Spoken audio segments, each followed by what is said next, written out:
കോൺഗ്രസിനകത്ത് നിലപാട് ഉയർത്തിപ്പിടിക്കുന്ന ഒരു പെൺതരിയെങ്കിലും ഉണ്ടെന്ന് അറിഞ്ഞതിൽ സന്തോഷം.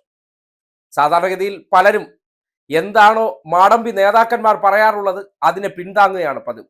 അതിനപ്പുറത്തേക്ക് അവർ ഫെമിനിസ്റ്റ് നിലപാടുള്ളവരല്ല, കുടുംബത്തിൽ പിറന്നവരാണ് എന്ന് തെളിയിക്കാൻ കൂടി ആണധികാരങ്ങൾ എന്തു പറയുന്നു, എന്ത് വൃത്തികേട് ചെയ്യുന്നു അതിന് മൗനമായിട്ടുള്ള പിന്തുണ കൊടുക്കുന്ന ഒരു പതിവ് നമ്മൾ കണ്ടിട്ടുണ്ട്.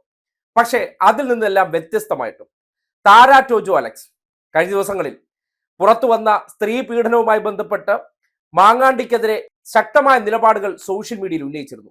പോരാത്തതിനും ആ തുറന്നു പറച്ചിലുകളിൽ നേരിടേണ്ടി വരുന്ന ട്രോമയെ സംബന്ധിച്ചൊക്കെ വളരെ വിശദീകരിച്ച് അവർ എഴുതിയിരുന്ന പോസ്റ്റുകളെല്ലാം വായിച്ചു. നേരത്തെ താരയുടെ പല പോസ്റ്റുകൾ കണ്ടിട്ടുണ്ടെങ്കിലും അവർ പലപ്പോഴും സ്വീകരിക്കുന്ന കോൺഗ്രസ് അനുകൂല നിലപാടുകൾ അതിനോടൊക്കെ വലിയ വിയോജിപ്പുകൾ ഉണ്ടെങ്കിൽ പോലും ഒരു വ്യക്തി അല്ലെങ്കിൽ ജനാധിപത്യ രാജ്യത്തിൽ ഒരാൾ വിശ്വസിക്കുന്ന ആശയവുമായി ബന്ധപ്പെട്ട് അവർക്ക് പറയാനുള്ളത് അവരുടെ സ്വാതന്ത്ര്യം എന്നുള്ള നിലയ്ക്ക് അതെല്ലാം ഉൾക്കൊണ്ടിരുന്നു.